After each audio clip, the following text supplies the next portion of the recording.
It's time to eat. What are you hungry for? Sit down and get ready to consume an abundance of fantasy football knowledge from Ross Tucker and Joe Dolan. Feed me now. I'm starving. On the Fantasy Feast Eatin' Podcast. Yeah, let's eat, baby. It is the Fantasy Feast Eatin' Podcast presented by FantasyPoints.com. Finish the season strong. This is for bragging rights. Go to FantasyPoints.com. Use the code FEAST. Or if you're playing DFS over at DraftKings, make sure you get your info for DFS from FantasyPoints.com using the code FEAST. It's the show that's so nice, we do it twice. I'm Ross Tucker, former NFL offensive lineman, Redskins, Cowboys, Bills, Patriots, and the Cleveland Browns. Now, I've got the Even Money podcast, the College Draft podcast. Andrew Brandt does the Business of Sports podcast, the Ross Tucker football podcast, and the Fantasy Feast with Joe Dolan from FantasyPoints.com.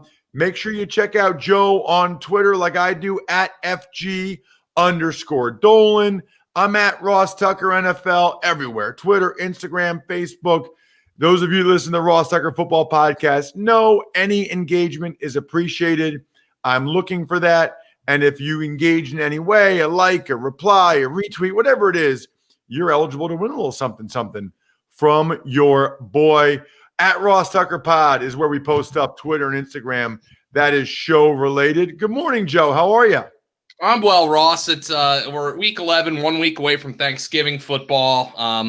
I'm just every week I say it, but I'm just thrilled we've gotten to this point. You know, we have a nice little distraction here. Unfortunately, you know, the pandemic it's ravaging right now. The NFL seems to have done a solid job with it, but you know, you just have to be on your toes right now with fantasy and obviously with everything. But with fantasy, you know, there are going to be some guys who are going to miss games here down the stretch. It just seems inevitable. No question about it, Joe. Let's start with Thursday night. Might be the best fantasy matchup of the week here in week 11. It's the Arizona Cardinals at the Seattle Seahawks. Now, all you have to do is look back to the box score from this game in week 7, just 4 weeks ago, and you look at all the numbers that were put up in that overtime game, the 37-34 win for the Arizona Cardinals. And Russell Wilson throws for 388, but he also throws 3 interceptions. Kyler Murray throws for 360. He adds over 60 yards rushing in that game. We seem to have a couple of these games each and every week, but this is a start 'em all game. And I understand that like DK Metcalf was a little bit disappointing last week. Jalen Ramsey did selectively shadow DK Metcalf, not exclusively, but he selectively shadowed DK Metcalf and he shut him down. You might worry about Patrick Peterson. Peterson's not that guy anymore. He's still good, but he's not that guy anymore. Metcalf might not have Tyler Lockett, though, for Seattle, so keep that in mind. If Tyler Lockett doesn't go, he's dealing with a knee injury. David Moore has been somebody who's been picking up a lot of the slack here in the passing game. They got Freddie Swain involved a little bit last week, so those are 2 lower-end names that maybe you could look at. But I was reading an article from Michael Sean Duggar of The Athletic about Chris Carson and how much Chris Carson matters to this offense, and saw some quotes from Pete Carroll talking about how he's had the discussions with Russell Wilson about not trying to do too much. And it's been pretty obvious here in the last few weeks that he's been trying to do a little bit too much. Over the 5 games that Chris Carson started and finished, Russell Wilson had 3 turnovers. In the 4 games that Chris Carson has not finished and or started, he has 10 turnovers. Those last 4 games, he's turning the ball over too much, and it's hurting the Seahawks. He's acting like he has, he's playing like he has too much on his shoulders, like Carson Wentz style, just trying to do way too much, making bad decisions and bad throws. There is some optimism with Seattle regarding Chris Carson this week. He has been limited in practice, as we discuss. Meanwhile, Carlos Hyde has been full participant in practice. So it looks like they're going to get at least one of those guys back. When it comes to Seattle's offense, though, it's still Wilson, Metcalf, see what happens with Lockett. Unfortunately, if you had DJ Dallas, obviously things did not work out that last week, but it looks like the backfield is going to go away from Alex Collins and DJ Dallas and into the hands of either Carlos Hyde or Chris Carson, depending on if one or both of them play. On the other side, you've got the Arizona Cardinals fresh off the Hail Murray, Joe. Yeah. That's actually the first time I heard that. I can't believe that's the first time I heard that. But, Kyler Murray is playing unstoppable football right now. And everybody's like, how are we going to, trust him to sustain this with what's happening to Lamar Jackson this year? And from my perspective, it's a simple answer. Kyler Murray's more talented than Lamar Jackson. He's a better thrower than Lamar Jackson. And he's got better weapons than Lamar Jackson. And this is just a special offense right now. Kyler Murray's playing special football. Earlier in the year, he was putting up fantasy numbers. I didn't think he was playing all that well, quite frankly. But they started going down the field more, kind of starting with October. I know Christian Kirk didn't have a big game. I thought he was going to have a big one against Buffalo. He did not.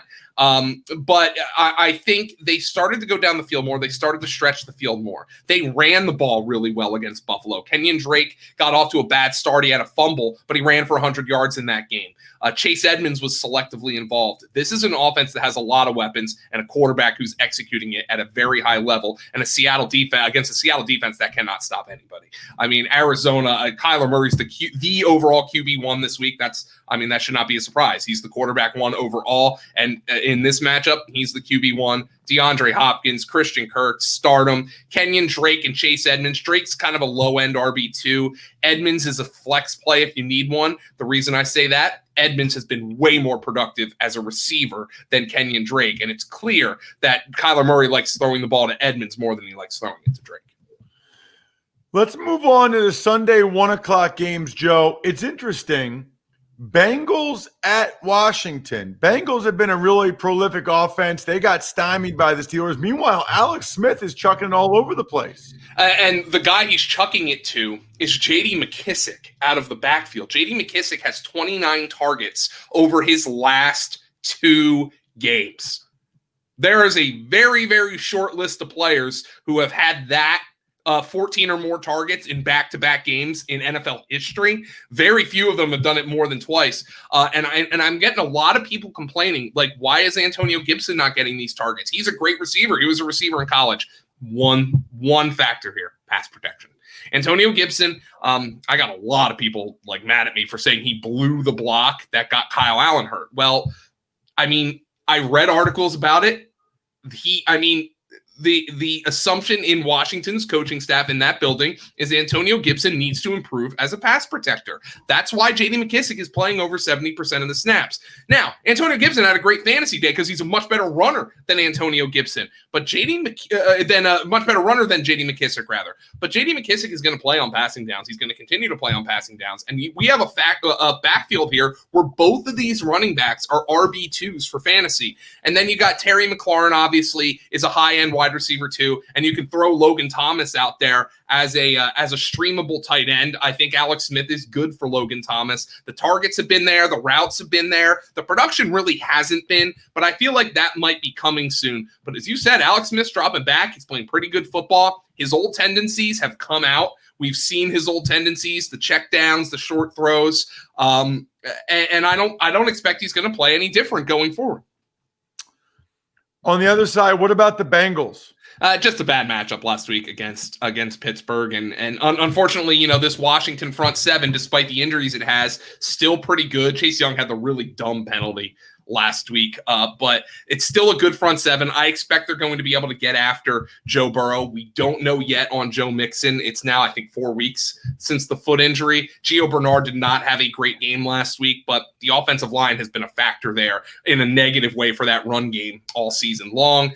AJ Green is a 0 right now. You can't play him. T. Higgins is their number 1 wide receiver on the perimeter. Tyler Boyd's a wide receiver 2. T. Higgins is a wide receiver 2. AJ Green is on your bench right now, and we have to wait to see about that running back situation. I think Joe Burrow is a decent enough start this week if you need him, but it's not a great matchup. Washington's secondary is exploitable, but they can still get after Joe Burrow behind that bad offensive line. Next up, we've got Atlanta and New Orleans. Now, it looks, Joe, like Jameis Winston is going to be the quarterback for the New Orleans Saints. Interesting, the timing of it. I thought when they gave Taysom Hill $21 million, it was because they kind of thought he was going to be the next quarterback.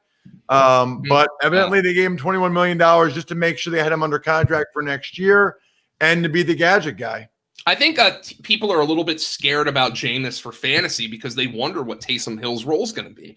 And I'm not saying that it's going to be a perfect analog to what happened last year when Drew Brees got hurt. But the thing is that when Brees was hurt last year and Teddy Bridgewater came in to play quarterback and he actually went undefeated, Taysom Hill's role decreased.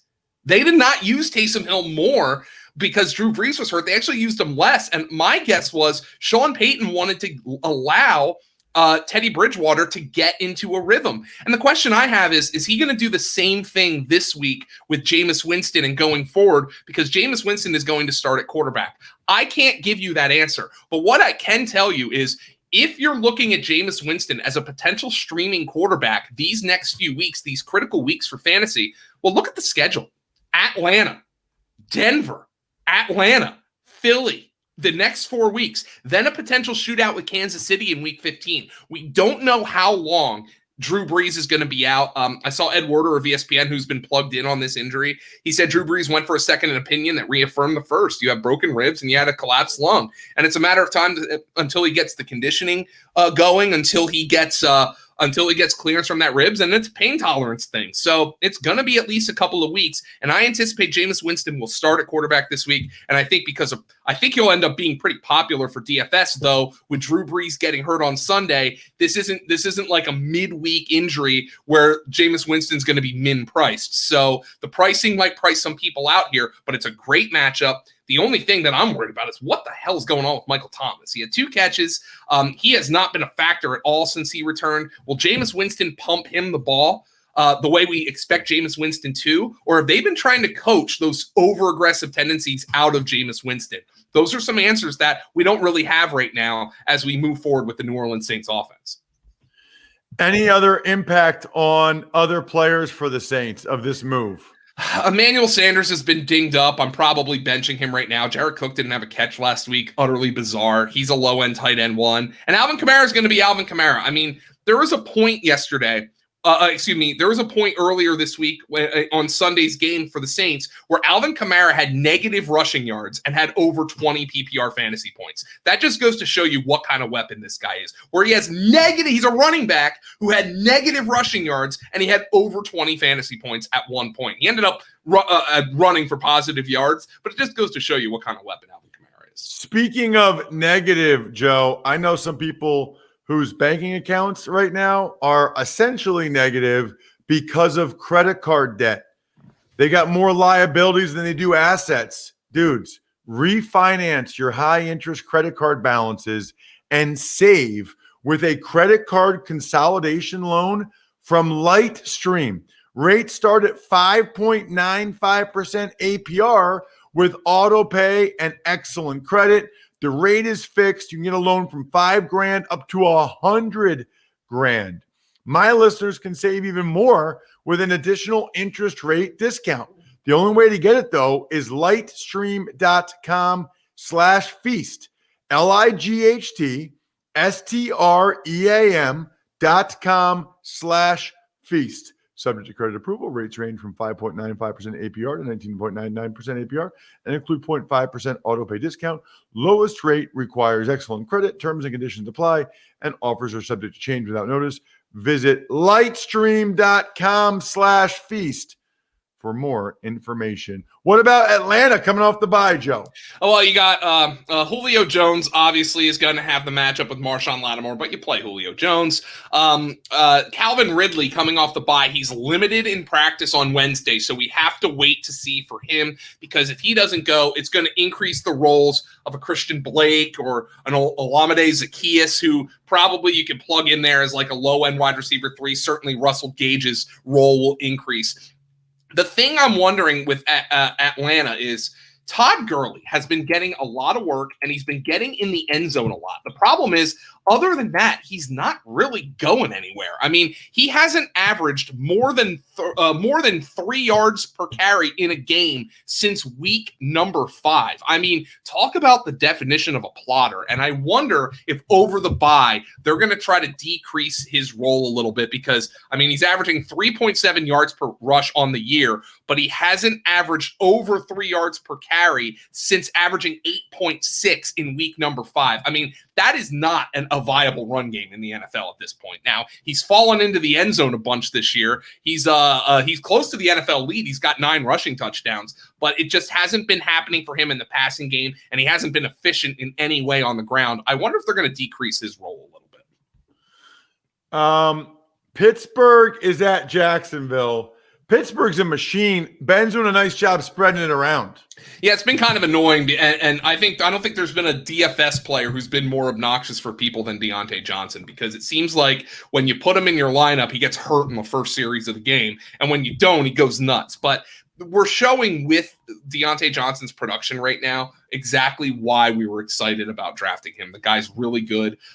He's got playmaking ability with the ball in his hands. You can still see that there's a rawness to him. He almost like we talked about Russell Wilson trying to do too much. The wide receiver version is occasionally Deontay Johnson, where he's running backwards and he's not taking the yardage that's given to him. But I think that's all part of a learning process. And I think what you're seeing here with guys like Deontay, Juju, and Claypool, all of them came through last week. But I think you're seeing that the upside is too great to really sit one of these guys for the hot waiver wire guy du jour or the wide receiver who has a good matchup this week. The upside is just too high for these receivers. I really love Ben Roethlisberger this week for obvious reasons. But the one thing that's really bothering me, and it's been bothering Pittsburgh media as well, this run game has done nothing. And I used James Conner as kind of a pivot play last week, expecting a blowout win against Cincinnati. What did we get? A blowout win against Cincinnati. James Conner, every time I looked at his stats, his rushing yards were going backwards. This team cannot run the football at all right now. And I know they're double-digit favorites here against Jacksonville, but I mean, how can I trust James Conner right now as anything more than a low-end running back too? This team cannot run the ball, and I wonder if that's going to be something that's going to end up costing them down the stretch here in these colder weather games. Not this week, they're in Jacksonville, but these colder weather games that have become in the Ben Roethlisberger, Mike Tomlin era, hell, since the Terry Bradshaw era in Pittsburgh, have become the calling card of the Pittsburgh Steelers. I wonder if that run game is going to end up costing them down the stretch. Very interesting point, Joe. What about Jacksonville throwing the football and Jacksonville playing against the Steelers defense? Yeah, it's Jake Luton, DJ Chark. I think last week the weather in Green Bay was a factor. You saw DJ Chark get behind the Packer defense, and Jake Luton threw it up to him for a potential touchdown, and the ball just hung in the air. Ross, I went to hit the links yesterday down here in South Carolina, where the weather's still nice, but it was real windy. And it's one of the most demoralizing feelings when you really strike a good drive and you just see it just stand in the air as the wind holds it up, and then it falls well short of where you thought you hit it. That's what happened with Jake Luton throwing that ball down the field to DJ Chark. I don't think we're going to have weather concerns like that in Jacksonville this week. With the Jaguars 10-point underdogs, I would anticipate a lot of targets for DJ Chark in this game. Keelan Cole has been kind of the guy you can use as a wide receiver 3, given the fact that they have Laviska Shenault, who's been dinged up. Keelan Cole has been that guy who's been getting in the end zone for them. They really like what he can do with the ball in his hands. You saw him return a punt for a touchdown last week as well. And with running back Chris Thompson going on IR, I don't know if they're going to involve Divine Ozigbo. They had Dare Ogunbowale playing some third downs last week, but I think James Robinson has proven himself to be a quality receiver, and I would expect James Robinson's snaps to go up. You typically don't like a running back, an early down running back when a team is a 10-point underdog, but James Robinson has been pretty much the exclusive running back all year for the Jacksonville Jaguars, and with Chris Thompson on IR, I would expect his involvement to just rise.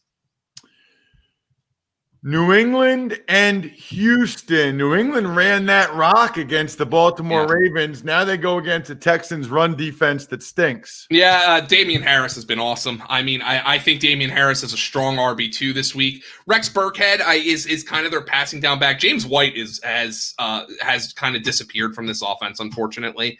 Obviously, he's gone through a tragic situation this year. So James White's kind of disappeared from this offense. But Rex Burkhead's kind of taken that passing down role. But what you've seen, obviously, is how much better Cam Newton has looked when he's had somebody that he can trust to throw the football to, and that guy is Jacoby Myers, who should be in your lineup right now. There's no reason for Jacoby Myers to not be in your lineup. He is their number one receiver. I saw Bill Belichick talking about, Julian Edelman potentially coming off of IR. It would be malpractice to take Jacoby Myers off the field right now, and I don't anticipate that the New England Patriots are going to do that. But because of this matchup against Houston, I love Damian Harris this week. I like Cam Newton this week. I like Jacoby Myers this week.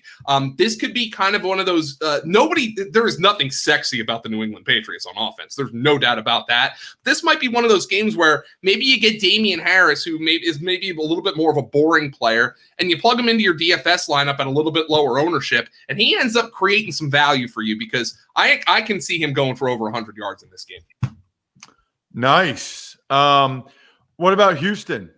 Well, it was a bad matchup last week, and then obviously you have the weather issues. I am sick of the weather in Cleveland, by the way. 2 weeks in a row, they've had awful 2 games in a row, not 2 weeks in a row. They've had absolutely awful weather in Cleveland, and it completely affects the passing game. When it comes to New England's defense, you have to keep an eye on the status of Stephon Gilmore, who didn't play last week, because if he doesn't go again, that's huge news for Deshaun Watson and Will Fuller. I would go back to the well with this Houston Texan offense and just understand that game in Cleveland with those awful winds, that bad weather, they had the weather delay. It just affected everything in that game. So I'm going to go back to the well with my Houston players, and I'm going to go back to the well with Duke Johnson as well at running back. The big upset against Cleveland last week, he didn't catch a pass, and I think that really crushed people. But with David Johnson on IR, Duke Johnson's the guy in this backfield. I believe they signed CJ Prosise, but I don't anticipate he'll have a huge role. Eagles, Browns. Joe, I know you grew up an Eagles fan. So did I.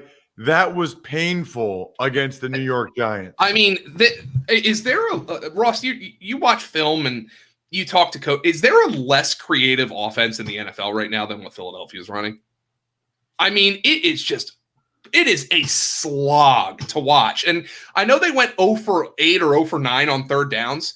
Every single one of them, it looked like they're running just 4 verts or dagger, and they're just doing it with no motion or basic motion. And it just seems like it's such an easy offense to defend right now. And look, I think it's a snake eats the tail kind of situation. I don't think Doug Peterson is doing his best work. I would argue this is his worst work. I don't think this is the worst I've ever seen Carson Wentz play. And I think it feeds from each other. They're making bad decisions. Well, why is Jordan Mailata not playing football right now for the Philadelphia Eagles? The young left tackle. Maybe Jason Peters is better than him right now, but your team is dead. The only reason your team is not dead overall is because you're in the worst division I can remember in professional football. Like get development out there, get the young guys involved, and I understand Jalen Reagor was somebody who didn't run a great route on that 4th down play. Wentz maybe shouldn't have thrown the ball anyway because Reagor was covered by James Bradbury. But at the very least, he's a young player and he should be out there and should be involved, and they should be trying to develop him. But I'm just not getting this offense. Doug Peterson said today, maybe I should get Carson Wentz out of the pocket a little bit more. Well, you think?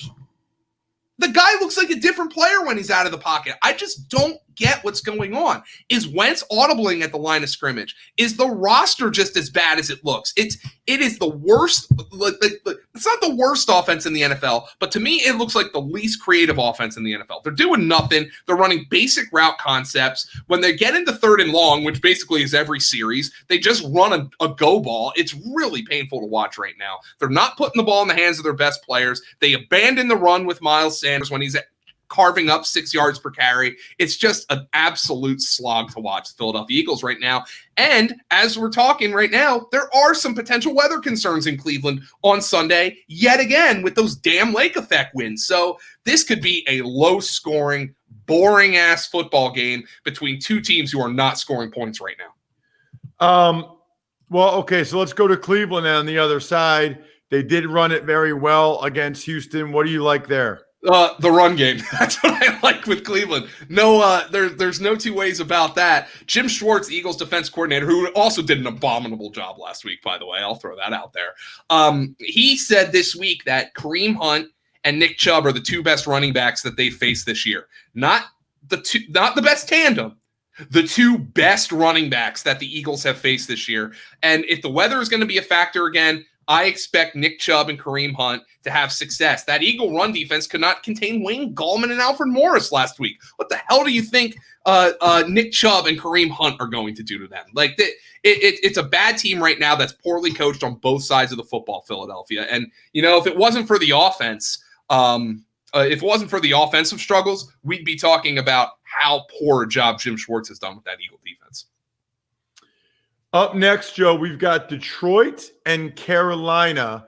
Looks like Stafford might be able to play with that torn ligament in his thumb. Doesn't give me warm, fuzzy feelings, though, does it? I mean, does that give you a warm, fuzzy feeling, a quarterback playing with a torn ligament in his thumb? I mean, I guess that's what they're saying. Matthew Stafford, we know, is one of the toughest guys in the NFL. But the story of this game, for me, they finally did it, Ross. The Detroit Lions were staring at the obvious answer all week, for weeks.